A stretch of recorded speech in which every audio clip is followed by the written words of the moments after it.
Welcome back to HTML tutorials. In the last session, we were discussed about the difference between the elements and attributes.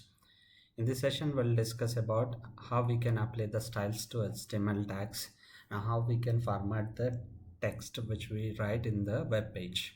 So for that, first we'll discuss about what is inline style and then how we can apply the page background.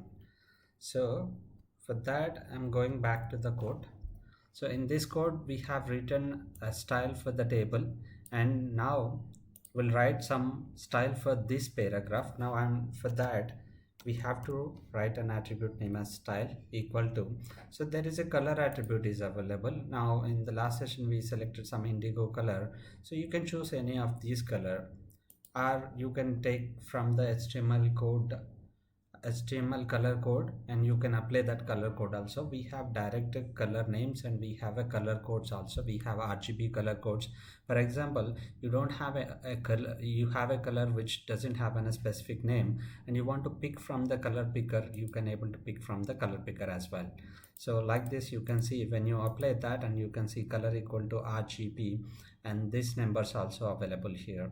So you can pick from your editor or you can pick from the browser. If you go to the browser and look for the HTML color code, and when you type that, and a lot of websites giving this type of color coding, but if you are using any editor will give you an option to select the color.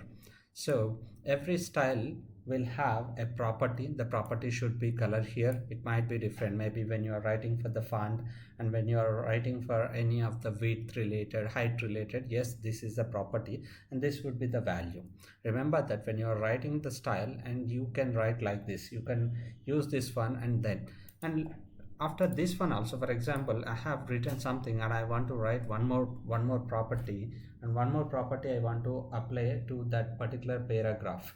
So for for for that also you can able to write. For example, I have written color here, and when you give a colon and when you try to write something like I have size, and then you can use this, or you can use 3 pixels, 4 pixels, like that. What if you know the pixel size, you can go with that, or you can go with this way. When you select this one, 0" and 1 pt, something like this, these are the different type of ch is available: cm, em, ex, inch, mm, pc. These are the types of measurements. You can use any of this one as well. I'm trying to write something like I want 18 ex. Okay, that's it. So I can able to write one property, that value, another property, and the value. So when you are separating your properties, and you need to use this semicolon, but when you are writing the property and separating with the value, you need to write a colon.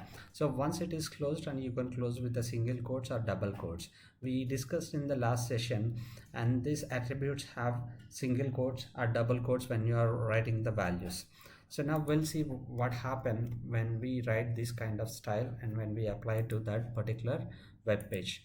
Refresh this one and you can able to see this is the color. For example, this is very light color and this is similar to the black color. You are not able to understand, so then change it. I'm coming back to code, and this is similar to the black color, so I cannot able to identify. So come on, I cannot able to pick this color. Okay, it's better to put red color and then save it. Come back and just refresh it. Now you can able to see this is a different color. The style is applied to this one.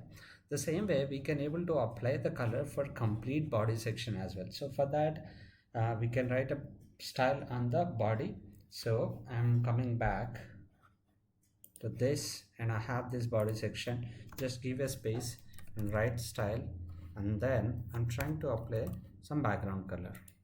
Select that, and I want to give a light color, so which we can simply understand.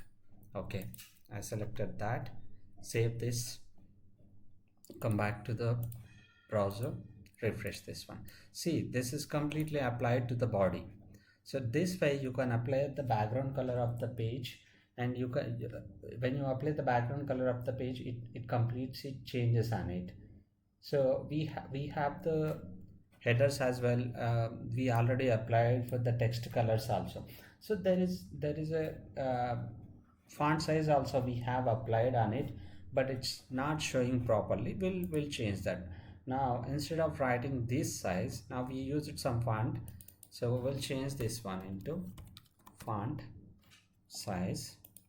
And when I change this one and I'll apply this double quotes, we have couple of out of box options is available. We have large, larger, medium, small, smaller, x large, and again inches, cms, everything we have. I'm trying to keep this size as larger, large.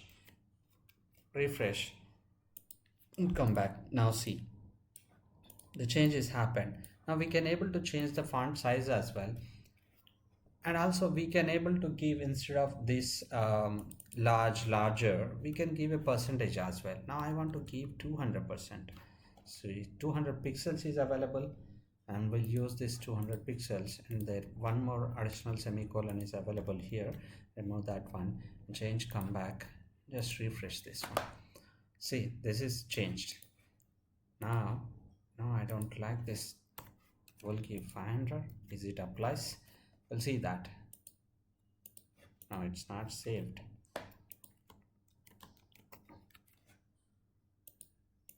This 500 is not applied here. So what we'll do is, instead of this, now this will apply, but there is something wrong we have written, so that's why it's not applying. We'll give a space, come back, so we'll get IntelliSense for this, and then colon, and delete this one, apply, come back. See, this is too much big. See, this is too much big. So instead of that, we'll change to why it's 500. We can keep 120. It looks better, and we can easily understand. See, this tutorial is useful to learn the HTML. Now we can change this one. We just before we see large, larger, and now we are able to apply this pixels also. Whenever you write a property in any of the editor, when you give semicolon, you can see some IntelliSense, and based on that you can able to use, you can use large, larger, medium, smaller, and are given with the separate pixel size. Even for example, I have given 120, then we'll keep 100 pixels. That's fine. Okay, then I want to change the font family also. So when I select this font family, we have plenty of font families, and you can change any one of that. Save, come back to this browser, refresh it. See, now the font style also changed. Now this font style also changed, and this type of font styles, this is, we are applying a kind of CSS, then it is working fine. And also alignment is also important. For example, this is left align, we know that. We'll decrease the size of it to not 100, it would be something like 40, would be great. So then we can see left alignment, center alignment, like that. Now it is left aligned, that we know. So now I want to align this into center. So for that we have a option called text align, and then you'll have center and justify, left, right, start, so on, so on. So now I want to keep this one in the center. Come back and then refresh it. Now I can able to see this text alignment in the center. So this is very simple. Whatever you want, you can able to change that. So we are able to work with the styles, backgrounds, colors, font family, size, alignments, everything we can able to work. And I want to work with a kind of text formatting. Now the same text, if you want to keep in a bold color, that we already discussed in the top, we already discussed about on a headers, and this contains a specific height and width. So we already used h1, h2, h3, h4. And if you want to make this as big inside the paragraph, that we know we already working with inside the paragraph, so you can keep it as a bold. Now it is bold. So whenever you work with an MS Office related stuff, you can see bold, italic, kind of things, right? So even the underline also you can able to see for that. So we can apply, we already applied, now it is bold. If you remove this bold and I want to use italic, for italic also same kind of tag. For bold we have B, for italic we have I. Use I, that's it, and save this one. Come back to the browser and then refresh. You can able to see the italic style, and that is about that. And for example, if you want to put this a strike mark, so the strike mark, I think we already seen in the MS Word, the same kind of strike mark. If you want to apply to this, yes, you can able to apply. So for that there is a del tag is available. When you use del, select this one and save and come back, just refresh it, so you can able to see some kind of strike through on it. And is there any important text is available between this? If you want to mark it as highlighted text, and you can use a mark option. So use mark, and I want to close that mark until tutorials only, then use mark, close tag, done. Save this one, come back, and when you refresh this one, and this will highlight up to this only.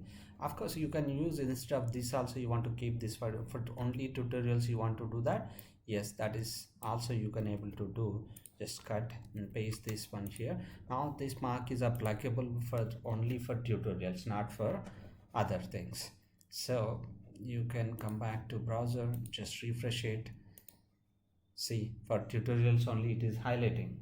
So in this we have a subscript and superscript method also. For example, if you want to write x square or x2, that kind of things also you can able to implement here. So that we'll see in the next line. So I'm keeping some x here. I want a superscript and I want to write x square. So for that I'm writing superscript for 2 and just saving this one and then refresh it. Now see, you can see x square. Okay, so that is on the same line, so that's not giving a better impression. I'll remove this one and I'll remove this one. Okay, now save it, come back. Now you can able to see we have written x square. And if you want to write x2, so I'll give some break here.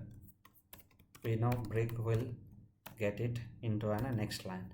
So for subscript, very simple, just write use sub and then write 2. Save this one and come back to this browser and see. Now this is x square, this is x2, and we can able to write even we can. Okay, now this looks something different, I think. Yeah, this is x2 and this is correct, right? This is superscript and this is subscript. We can able to use for subscript and superscript also this one. And if you want to make smaller text also, there is a small keyword is available. And for example, I'm trying to write one more break here. So this is break and I'm using this small and I'm writing welcome message. So save this one, come back and refresh. See, this is small. Instead of when you write something, and if you want to write that as a small, yes, you can able to use a small keyword to do that. So we discussed about a mark, we discussed about a font, how to apply the font and how to make as bold, and even we have a strong as well. So strong give a kind of important notes, so that also we can write. Now I'm writing here, there is a strong and it's a strong message. I'm typing a strong message instead, a strong keyword, and see, this shows as a strong message.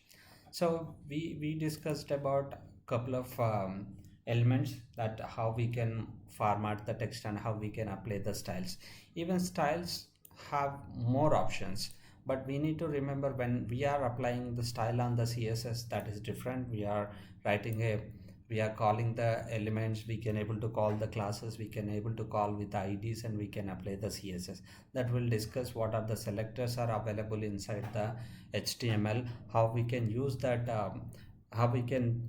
selectors to apply the CSS, or maybe if you are writing a JavaScript or jQuery code, how you can use that element selectors to do some kind of functionality, to do the style applying on it.